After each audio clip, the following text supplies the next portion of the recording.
اے میرے بھائی جعفر، اے میرے بھائی عبداللہ، میں تمہارے اس جذبے کی قدر کرتا ہوں، تمہاری اس محبت کی قدر کرتا ہوں، لیکن مجھے نانا کے حکم کی تعمیل کرنی ہے، نانا کے دین کی ڈوبتی ہوئی کشتی کو کنارے لگانا ہے۔ اللہ اکبر، اللہ اکبر۔ تمام صحابیوں نے روکا، مکے والوں نے روکا، اور ایک روایت میں یہ ذکر آتا ہے، ایک صحابی ہیں جو حضرت امام حسین کی بات سنی تھی۔ حضرت امام حسین مدینہ کو چھوڑ کر مکہ آئے، مکے کو چھوڑ کر کربلا جا رہے ہیں، وہ بھی روک رہے تھے۔ جب حضرت امام حسین نہیں رکتے ہیں، جب حضرت امام حسین نہیں رکتے ہیں تو ان کے فرط میں، ان کے غم میں، ان کی محبت میں وہ صحابی اتنا روتے ہیں، ذکر آتا ہے کہ آپ کے رونے سے وضو کا برتن کس چیز سے بھر گیا؟ آنسوؤں سے بھر گیا۔ آنسو کہاں سے آئیں گے؟ لیکن روایت بیان کرتی ہے، مؤرخ بیان کرتے ہیں، کتابوں کے اوراق بھرے ہوئے ہیں کہ حضرت امام حسین کی محبت میں وہ آدمی اتنا رویا ہے کہ رونے سے، آنسوؤں سے اس کا برتن بھر گیا۔ اللہ اکبر، اللہ اکبر۔ حضرت امام حسین سفر شروع کر دیتے ہیں۔ حضرت امام حسین جو ہی سفر شروع کرتے ہیں، مکے کے عامل نے، مکے کے گورنر نے جب تک حضرت امام حسین مکے میں رہے تو حضرت امام حسین کو اس نے تنگ نہیں کیا، حضرت امام حسین کو ڈرایا نہیں، بلکہ مکے کے ہر گیٹ پر، مکے کی ہر گلی پر اور مکے کے ہر چوراہے پر، ہر راستے پر ناکہ بندی کر دی کہ تاکہ امام حسین مکے کو چھوڑ کر کوفہ نہ جائیں، مکے کو چھوڑ کر کربلا نہ جائیں، مکے کو چھوڑ کر دشت نینوا نہ جائیں۔ اس طرح سے ناکہ بندی کر دی۔ لیکن اللہ اکبر، اللہ اکبر، جس کی تقدیر میں کربلا جانا لکھ چکا ہے، جس کی تقدیر میں کربلا والے نام لکھ چکا ہے، وہ کسی کے روکنے سے ہرگز نہیں رک سکتا۔ اور مکے کی طرف سے مکے والوں کی جو فوج تھی، عامل مکہ کی جو فوج تھی، حضرت امام حسین کے لیے انہوں نے غلط الفاظ استعمال کیے، بدتمیزی کرنا شروع کر دی اور تلواریں اٹھائی۔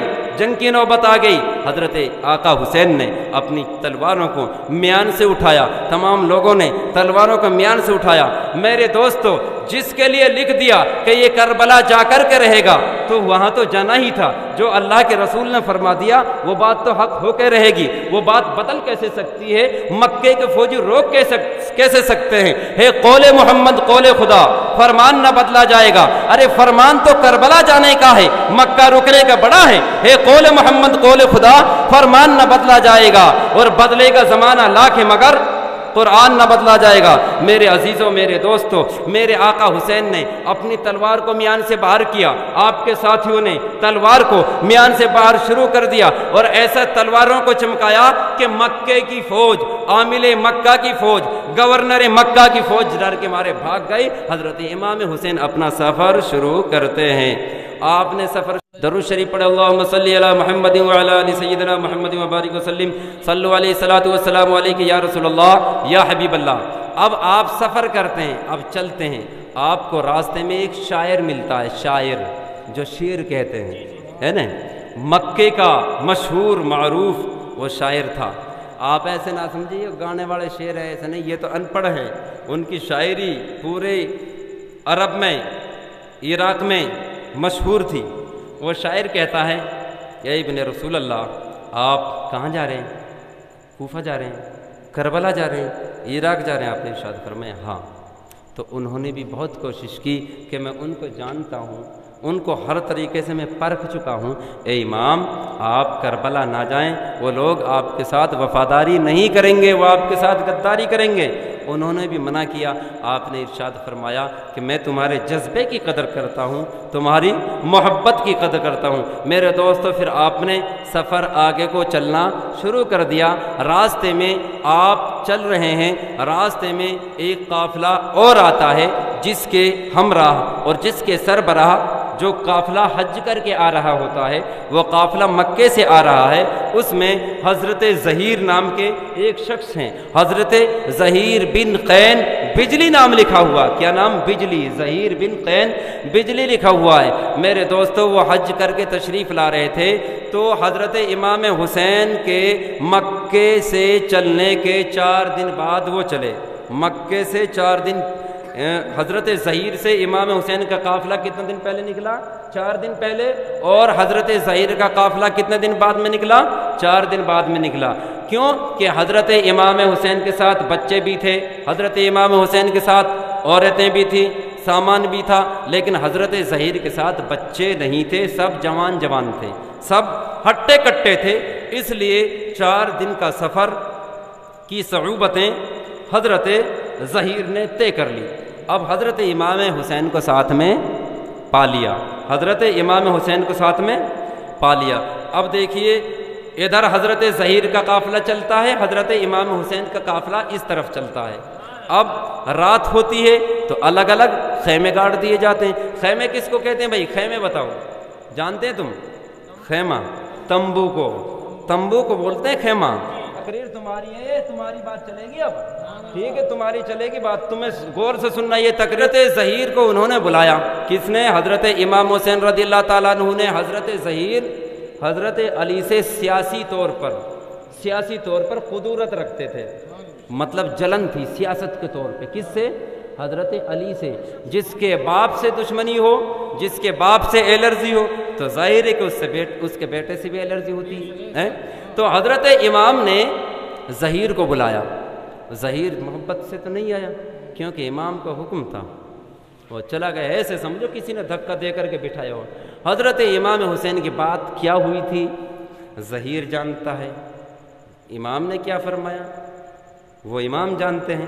لیکن اتنا کچھ فرمایا جس پہ نگاہ حسین پڑ گئی، جس کو محبت سے حضرت حسین نے دیکھ لیا، اس کو جہنم میں جانے نہ دیا بلکہ اپنے ساتھ اس کو جنت میں لے کر کے جاتے ہیں. اللہ اکبر. حضرت ظہیر حضرت امام حسین کی ملاقات کے بعد اپنے قافلے میں واپس آتے ہیں اور سب قافلہ والوں سے فرما دیتے ہیں، اے قافلہ والو تمہاری مرضی ہے، جہاں چاہو وہاں جا سکتے ہو، جہاں ٹھہرنا چاہو وہاں ٹھہر سکتے ہو، اور میں تو حضرت امام حسین کے ساتھ رہوں گا، میں تو حضرت امام حسین کے ساتھ رہوں گا. اپنی بیوی سے فرمایا، اپنی بیوی سے حکم فرمایا.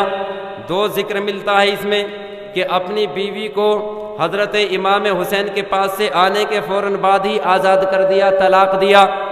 اور علم ہے کہ میدان کربلا میں جا کے شہید ہونا ہے، میدان کربلا میں جا کے شہید ہونا ہے. اس لیے اپنی بیوی کے لیے اس نے طلاق دی کہ جس سے چاہے وہ نکاح کر سکتی ہے. اس کو آزاد کر دیا کہ میں تو غلام بن کے رہوں گا، تو محمد کے نمازوں کا غلام بن کے رہوں گا، میں آزادانہ زندگی نہیں بلکہ مجھے ان کی غلامی آزاد رہنے سے بہتر ہے. تو ایک ذکر یہ ملتا ہے.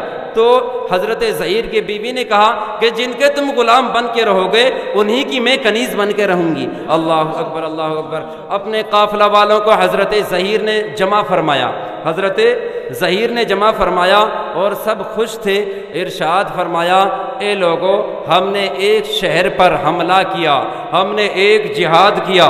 وہاں پر جب ہم جہاد میں اللہ تعالیٰ کے کرم سے ہم نے فتح نصرت حاصل کر لی، اللہ نے جب ہمیں کامیاب فرما دیا، اللہ نے جب ہمیں فتح پر کامیابی عطا فرما دی، جو اس جگہ پر جو مال تھا، جو اس جگہ پر دولت تھی، ہم سارے قافلہ والے، سارے فوجی آپس میں تقسیم کر رہے تھے، آپس میں بانٹ رہے تھے.